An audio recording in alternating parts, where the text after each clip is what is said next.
नमस्कार, आप देख रहे हैं 4 PM और मैं हूं अभिषेक मिश्रा। देखिए, इस वक्त हम एक सरकारी बंगले के बाहर खड़े हैं और बंगला नंबर 24 एम स्टैंड रोड।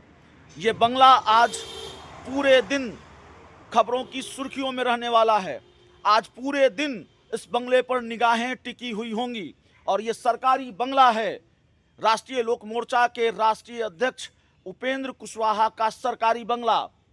कल आधी रात तक इस बंगले की वजह से हम जगे रहे हैं और बिहार के देश के कई दर्शकों को नींद भी नहीं आई है। बिहार चुनाव पर पूरे देश के दर्शकों की निगाहें टिकी हुई हैं।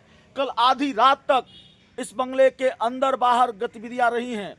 कल आधी रात तक इस बंगले के अंदर हलचल रही है। उपेंद्र कुशवाहा राष्ट्रीय लोक मोर्चा के राष्ट्रीय अध्यक्ष जो एनडीए का हिस्सा हैं, और कहा गया था कि एनडीए में सौहार्दपूर्ण तरीके से सीटों का बंटवारा हो गया है, लेकिन आधी रात को भारतीय जनता पार्टी के कई नेता उपेंद्र कुशवाहा को मनाने पहुंचते हैं। भाजपा के कई नेता उपेंद्र कुशवाहा को मनाने पहुंचते हैं। बिहार के डिप्टी सीएम सम्राट चौधरी भी होते हैं, बिहार के जो दूसरे नेता हैं वो भी होते हैं, गृह राज्य मंत्री नित्यानंद राय भी होते हैं और भी कई लोग होते हैं। इस वक्त सुबह का तकरीबन 7 बजा है, तो जाहिर तौर पर 7 बजे तो कोई हलचल नहीं है, लेकिन आज इस बंगले पर सबकी निगाहें टिकी हुई होंगी और आज इस बंगले पर हलचल आम दिनों के मुकाबले ज़्यादा होगी, क्योंकि ऐसा लगता है कि भारतीय जनता पार्टी के नेताओं के मनाने के बाद भी उपेंद्र कुशवाहा नहीं माने हैं। और हमें जो जानकारी मिल रही है, बल्कि हमें क्या, उपेंद्र कुशवाहा की पार्टी ने आज आपातकालीन बैठक बुलाई है। उपेंद्र कुशवाहा ने आज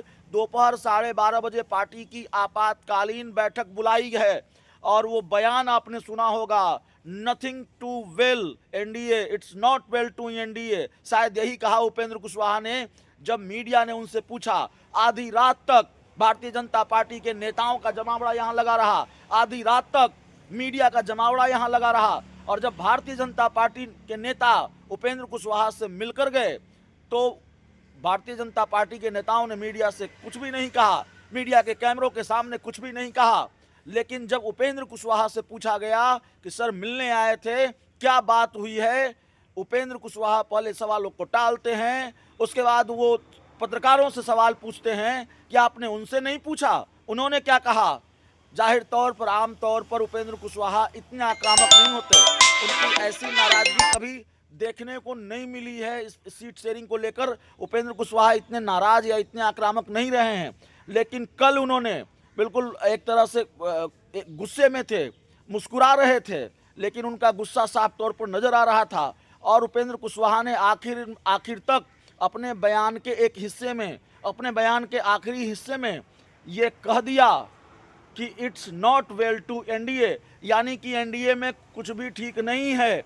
तो जाहिर तौर पर उपेंद्र कुशवाहा जैसा संजीदा नेता, उपेंद्र कुशवाहा जैसा गंभीर नेता, जो आमतौर पर हल्का बयान नहीं देते, जो गंभीर बातों के लिए जाने जाते हैं, जो अपनी गंभीरता के लिए जाने जाते हैं, और अगर वो बावजूद इसके कि बीजेपी के बड़े नेता उनको मिलकर गए हैं, उनको मना कर गए हैं, और उसके बावजूद अगर वो कह रहे हैं कि it's not well to NDA, तो जाहिर तौर पर एनडीए की सेहत बिहार में चुनाव से पहले कितनी खराब है ये बताने की ज़रूरत नहीं है। तो जाहिर तौर पर हमने वो खबर दिखाई, आधी रात को आपको बताया कि उपेंद्र कुशवाहा नाराज हैं और it's not well to NDA वाली बात कही है।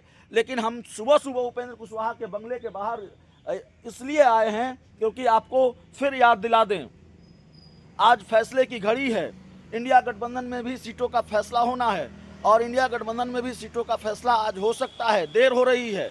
एनडीए में भी बहुत कुछ होना है, एनडीए में भी पता नहीं कब क्या खेल हो जाए, लेकिन आज सबसे ज़्यादा निगाह इसी 24 स्टैंड रोड के बंगले पर टिकी हुई होगी। और ये जो उपेंद्र कुशवाहा हैं, इन पर निगाहें होंगी, सबकी निगाहें होंगी। और एक सवाल और है, बिहार के राजनीतिक गलियारों में यह भी चर्चा है।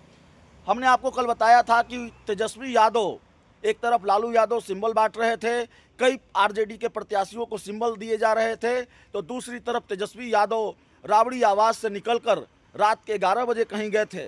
उपेंद्र कुशवाहा भी अपने बंगले में, जो मेरे पास जानकारी है, पटना से बाहर कहीं थे और अपने बंगले में रात के 11 साढ़े 11 बजे ही आए थे। उसके बाद ही भारतीय जनता पार्टी के बड़े नेता उनसे मिलने आए थे। तो सवाल ये है कि क्या तेजस्वी यादव और उपेंद्र कुशवाहा के बीच कोई मुलाकात भी हुई है देर रात?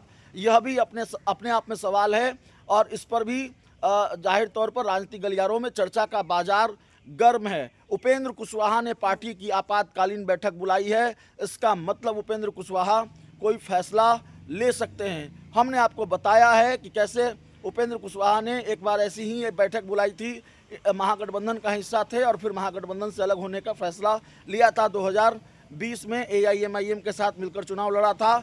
जाते जाते हम उपेंद्र कुशवाहा का वो बयान भी सुनाते जाते हैं जिसमें वो कह रहे हैं कि सब कुछ ठीक नहीं है। बहुत बहुत धन्यवाद। तमाम ने कुछ नहीं कहा। आप क्या कहेंगे सर? आप क्या कहेंगे सर? क्यों मिलने आया गया था सर? लोगों से पूछते हैं कि क्या कहा। उन्होंने तो बस हाथ जोड़ के चले गए, बोले ऑल इज वेल, मतलब इशारा किया। आप बताइए सर।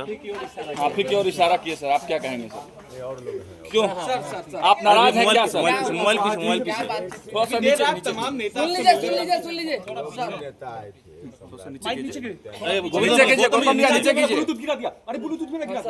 अरे हम दे देंगे, चलिए ना। से आपने अरे ये मोबाइल पीछे कीजिए ना भैया। सम्राट जी थे, नित्यानंद जी थे, उन लोगों ने क्या कहा? कुछ भी नहीं कहे, हाथ जोड़कर चले गए। तो जब वो हाथ जोड़कर वो चले गए तो फिर उनसे पूछना चाहिए था ना। सर आपकी नाराज हैं क्या? नाराज और प्रसन्न होने का कोई मामला नहीं है। आपको उनसे सवाल पूछना जिन सीटों पे सर आप दावेदारी कर रहे हैं उस पे जी आपकी एक विचारधारा है, उस विचारधारा पर आप डटे रहते हैं। आप तूफानों से लड़ने की बात कहते हैं। उपेंद्र जी तूफानों से लड़ने की बात कहते हैं। रुकना धीरज। This time nothing is well in NDA। Thank you. कुछ भी ठीक नहीं है। कुछ भी